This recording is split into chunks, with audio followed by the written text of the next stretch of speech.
incident that happened on March 17, 2024, involving Taylorsville Police Department Officer Sergeant Evan Keller, Officer Nicholas Rogers, and Officer Justin Meekham's use of deadly force at approximately 3954 West, 5820 South in Taylorsville, Utah.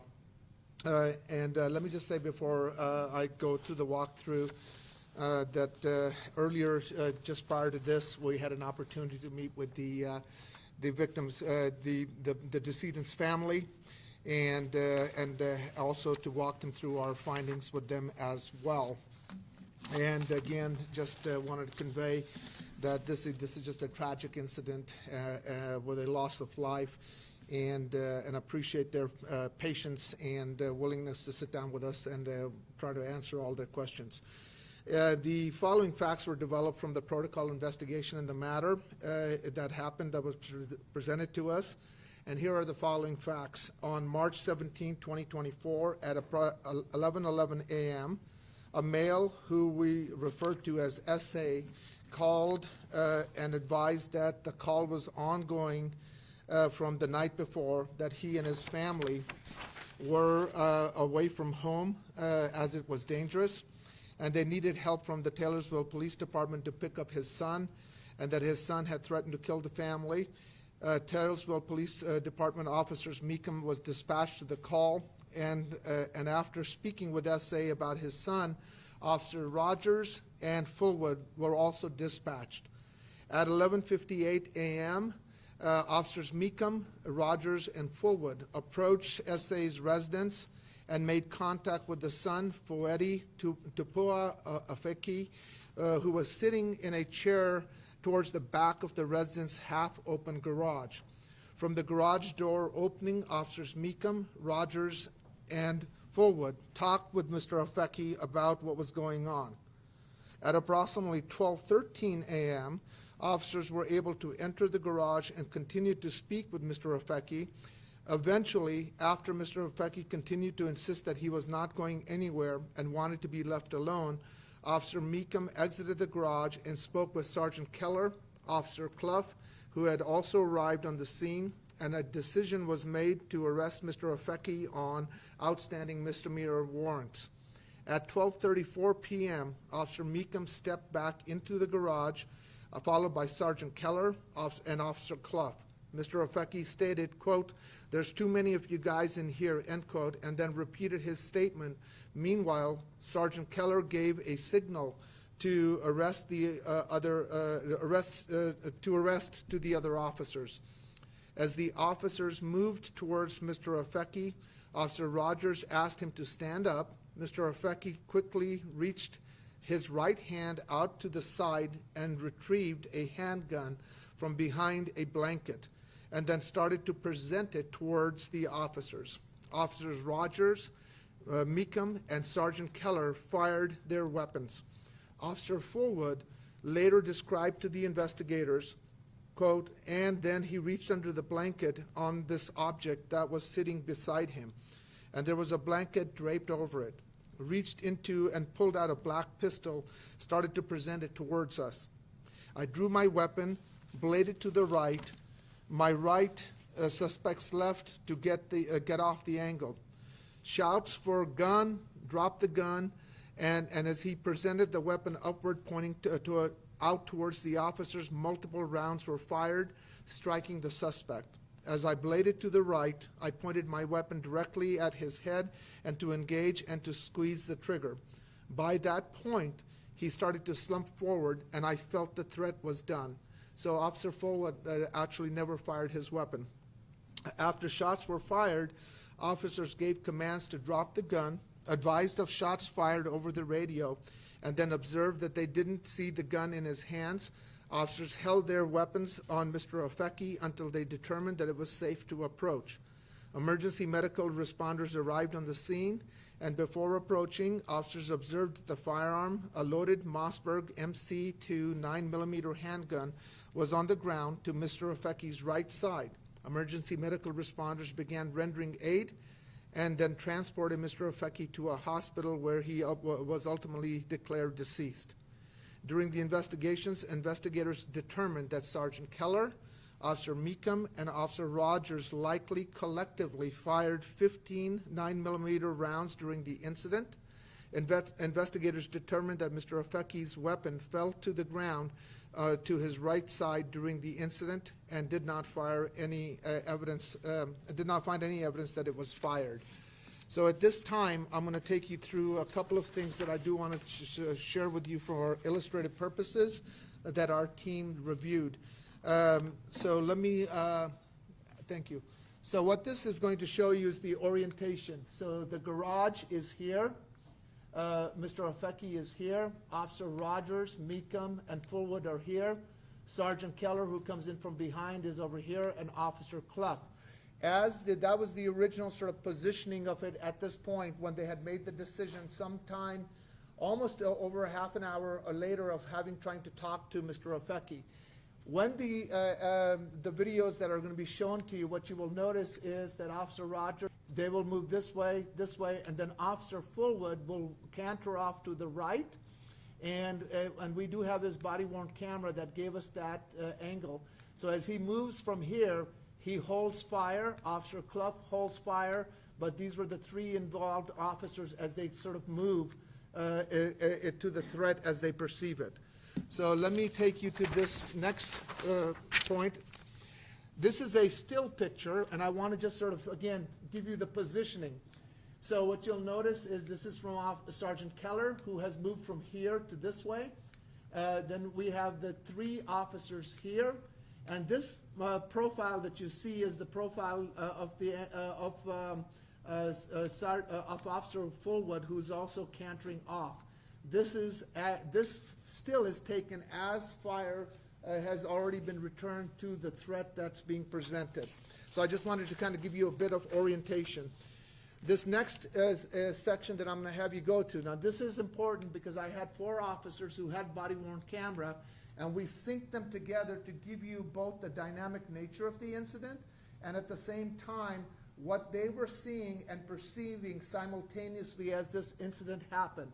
So this is Mr. Ofeki here, and here's from the angle from Officer Fullwood. So go ahead and play this out, please.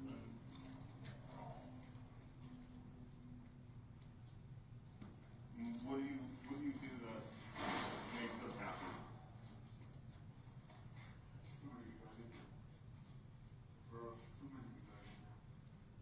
That motion right there is to arrest.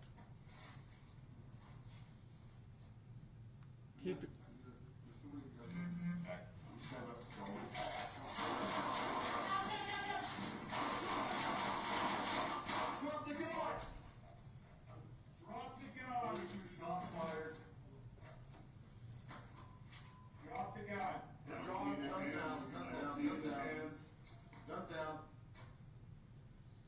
Shield?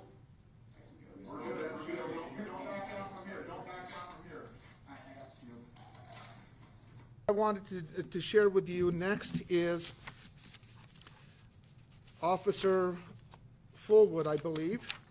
This is a video, but this is slowed down, and so this was one of the better angles that we had. As I said, Officer Fullwood was to the right, and as he starts to canter over to the right, he continues to have a look at as Mr. Ofeki, and he was also the one who held his fire because as he hears the gun and fires occurs, and he's moving out of the way, he recognizes that the threat has come to a conclusion. So he reporting officers who did give us the interviews indicated who were the non-shooting officers. So they had been, keep in mind, this had gone on for a period of time. They were interacting with Mr. Ofeki, trying to get him to talk about his family. At one time, Mr. Ofeki actually wanted cigarettes, and one of the officers actually went down to his car to get the cigarettes for Mr. Ofeki and bring them back to him as they were trying to get him to get the help that he needed and to exit out of the garage. But he had indicated to him that he was not going to do that, and given the concern for the family safety as well as the officers, they had made the decision to go ahead and arrest him on the warrants that were there. So this is the blanket. There is a table. You can see the edge line over here. This is the phone in his hand here. And so keep an eye on this movement here. Go ahead and play that, please.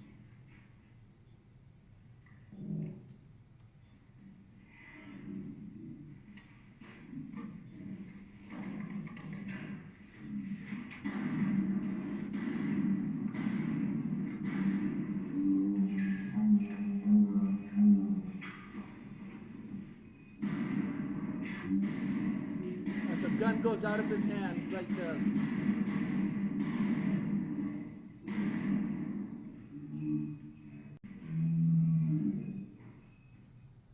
And that was really important that was consistent with when the interview that was done with Mr.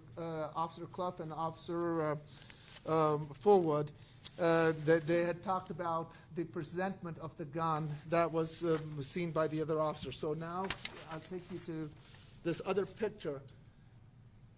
This, again, from this side, this is the, we can look at it from Keller that he's reaching out, but that was the same thing as I showed you earlier from Fullwood as he sees it from there. So these two officers who are up front are going to see that presentment when the yell for the gun is done. The gun is retrieved back, and this is where they see it, and that's to what they are immediately reacting to. They see the gun, it's being presented, and they're reacting to that at that point. This was another picture that we took. Go to the next one, please. This was important because we had this officer who was up there. He was the first one, and it was important that he goes on gun as he sees the gun being pulled out, and we were able to get a still of that frame at that point. And then, as I indicated, as they respond to it, that gun will end up down here. This phone will also end up on the ground after the shooting that occurs. So go ahead to the next. So as we continue to look at and analyze what we had, again, you can see the edge of the table, the draping that occurred right here. This is where the gun was at, which was within the reach. And then after this, and the phone that we had. So based on what was presented to us, we reached the conclusion that there is a use of force is justified under the statutory construct that we have, that it was not unreasonable for officers, the three shooting officers, to react to what they perceived to be a danger. The affirmative defense of justification would be available, so therefore we declined to file charges at this time based on the totality of the circumstances. I'm happy to answer any questions at this point.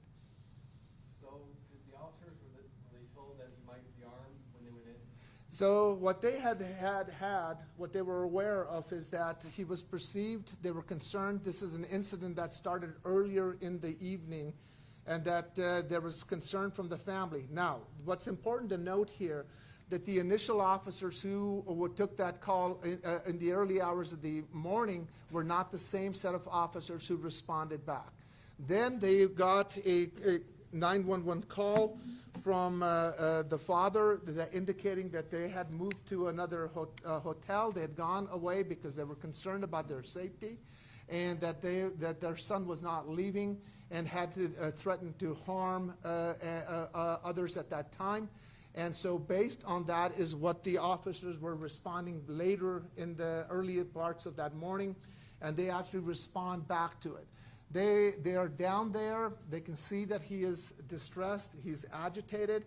There's actually, again, as you know, and I've said before, length of video of them interacting with Mr. Afeki, trying to reason with him and talking to him, and they're actually developing a fairly good rapport back and forth. And even to the one point where one of the officers is talking, and he says, "Hey, you're getting too close," so the officer backs off. Another time when Mr. retrieves the cigarette back and hands it to him, they're actually trying to reach other family members and trying to talk him down and trying to sort of come out of the garage so they can take him. But he also communicates to them that he's not interested in doing that. So at that point, they know that they have the misdemeanor warrants, that he's not going to come out after multiple times they've gone in and tried to interact with him. So the decision is made that they're going to execute on the misdemeanor arrest warrants that they have. When I showed you the four frame videos, that was the signal that the sergeant is giving, because they've made the plan that they're going to go. And even then, you notice they're not rushing him. He gives the signal, and they're just tepidly starting to move towards him, and that is when he reaches behind and pulls that gun out. So it was a long continuation from the previous night and this morning that was ultimately ended in the conclusion that we had. It seems the key here is compared to like the last one where you said maybe the officer should have backed backed off and waited to give more time. Yeah. Because he was just sitting there. Yes. In this case, the officers, I think it says here, over a half an hour trying to Yeah. work with him. And I wish I had a magic formula to it all, that we could say, here's the formula. Again, they certainly knew that there was a concern for safety that had been communicated to them. They were concerned about that he may act erratically in a violent manner. They nonetheless tried to interact with him for a protracted period of time. And at that time, the decision was made, look, he's not going to come out of there voluntarily. We've been trying to reach with him, and they made the decision to arrest. Now, you and I can second guess whether they should have waited another 10 minutes or whether they should have called somebody, but within the context of what we had to analyze, we had to sort of look at what precipitated the use of lethal force here, and based on that, we made the conclusion. Now, beyond that, from a policy perspective, those are other conversations to be had, but within this, at least, they spent a considerable amount of time, and the interactions that we've observed as a team, they were really trying to meet him where he was. They were trying to interact with him, but it was not going, he was not coming out. So, but from everything that we observed, there wasn't any threatening gestures. There wasn't anything. They were just really just trying to develop that rapport and that conversation, and they tried to do that for a period of time. And final question for me, you talked about how the family reacted when you talked to them. Those are always difficult conversations. I feel for them. They are, of course, concerned. They're hurt. They have a lot of grief. And in those conversations that I do have with them, I tell them they have every right to feel the grief that they're feeling because they've lost a loved one, regardless of what the context might be. So like any one of us or losing a loved one, they're sad, they're grief-stricken, and of course, they're as much in the dark as anybody else, right? Which is, they're waiting for us to finish what we're doing. And we talk to them. I think they understand why I reached the conclusion that I did. They understand the challenges that we have and the way our statutory structure is. I explained in detail to them what is the difference between a subjective fear and the marrying of that with objective conduct. And those are reasonable arguments. Those are reasonable conversations. But on a personal level, they've lost somebody that they love and care about. But they were, at least the father indicated that he said to us, thank you for and bringing this to a conclusion for us. So it was a difficult conversation. I've had a lot of them. They never get easier. And, about an hour ago, that's where we met in this room. So before the incident, you say that they told him to stand up. Did they indicate his warrants? Yeah, well, they spent a lot of time talking to him about trying to get him to come out. They were trying to address his emotional state that he was at. They were, like I said, they were trying to be respectful, but they were trying to respond to a call for service. They were juggling all of those different things. What stuck out to me was that there was certainly a conversation that was occurring when we reviewed all the stuff that when he said, hey, you're too close, the person walked back. They were not engaging in any threatening or aggressive behavior. They were really trying to develop that rapport with him. Even to the point where when he talks about cigarettes, one of the officers actually goes, retrieves that, brings it back for him to have that. There is no happy ending in any of these kind of scenarios. And even when you do everything right or try to do it, that's why one of the things I was trying to communicate to you all and putting those four frames together, that is what each one of them is seeing, and that's how quickly it can go. And at that point, when that hand goes back there and they bring the gun, he starts to retrieve that gun, that is what officers are focusing on. And at that moment, it's a fractional difference between that gun being turned on them. So that's sort of the difficulty of where we are. This is the reality that we're all trying to navigate through, and there's just no happy ending here. Not for the shooting officers, not for the family that's impacted by this. Anybody else? Yes? I'm just curious, what is the policy for how many officers need to respond at a time to a domestic violence incident? At the time of the shooting, there were 5 officers on scene, is that correct? Yeah, well, again, I think those are each agency's protocols, but you know, they certainly had the number of officers that they felt they needed to respond to this call, right? What had been communicated earlier from the earlier evening and also when the 911 call came in, there was a concern about safety, and again, the person is sort of contained in there, but they are also stuff around. They're trying to interact, but now they've made the decision that he's not coming out, but they're going to go ahead and try to bring him out of there and execute on that. So, you know, that's each officer, the person who's in the field, they have to make those sort of situational calls of what assets that they need, but there's no magic number there, you know.